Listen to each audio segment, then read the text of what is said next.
What is up, guys? How are you all doing? I'm doing great, thanks for asking. And what do I have here? A quick little video where I want to talk to you about one thing and one thing only, and that is the video games from E3 Day 1 that stood out to me. But not any game in general. I want to talk about the indie games. What I mean by indie games, it doesn't have to be necessarily classed as an indie title. It's just a smaller game that's less well known, that is quite unique and different in terms of its gameplay and story and things like that. It's not a typical run-of-the-mill MMO RPG or FPS game or whatever, you know, it's just not like that. It's something different, something new, something unique. And I just want to start off the list by mentioning a game called Aztez. Now, I don't know what this is exactly, but it's like this 2D animation fighting game, and it looks quite good. I mean, I hope it's not a very expensive game, because it's not worth more than like $8 or $5 or something, because it's not like a super duper action packed high graphical beast of a game. It's kind of like this little unique game that you could put a few hours into and kind of get a few hours of enjoyment out of, and it's kind of cool, it's kind of different. I think that this is one that you should maybe keep your eye on if you're into the whole fighting game genre, because this looks pretty good for a little indie game.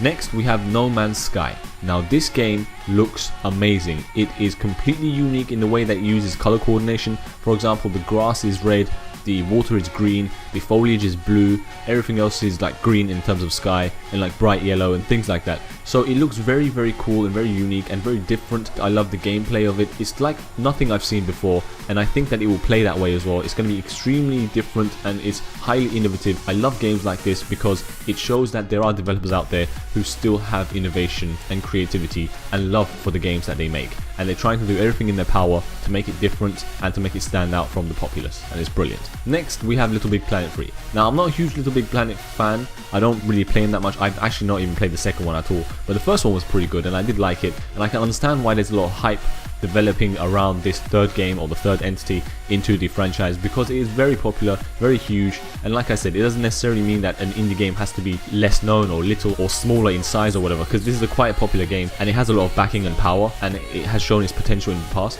However, the concept of it is very different, it's very unique, and for me that classes itself as an indie game. So I don't know about the second one because I didn't play it, and I'm guessing that the third one is going to follow in the footsteps and be just as good, but it's not something I'm hugely interested in, but I'm sure there are people out there who would love to play it. Next, we have Velocity 2X, or 2 times, or whatever you want to call it.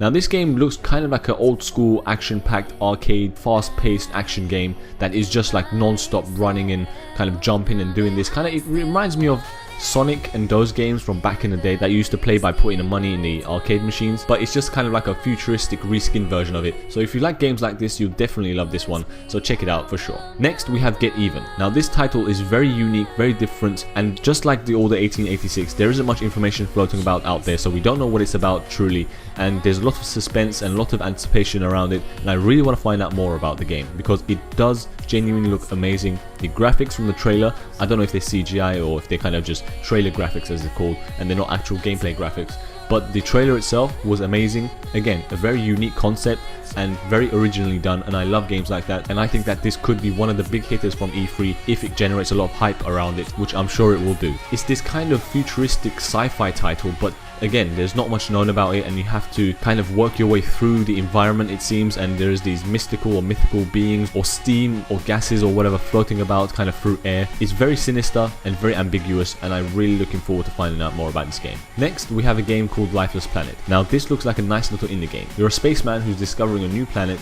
and you're making your way through it by jumping and hopping and running and doing things like that, like an old school action adventure game, and you're discovering this planet, and it's kind of like a journey of this character that you control, and it's very giving in that aspect, and I really want to find out more and explore the land and explore the game and see how they do the maps, because by the looks of things, the graphics are very nice. Again, it has this kind of little arcadey element to it, but a lot of indie games do these days, so it's not like a bad thing. However, the game looks very unique and very nice, and I really want to check it out and see some more footage of it. And yeah, that's pretty much it. Let me know what you think about my list of the games. Tell me which ones you like and you don't like, and which ones you're looking forward to, and let me know if there were other games that you would consider that are indie types from the first day of the E3 convention, and tell me which ones you're looking forward to from those ones. You can agree with my list, you can disagree, that's fine. You can leave a video a like or a dislike, that's also fine.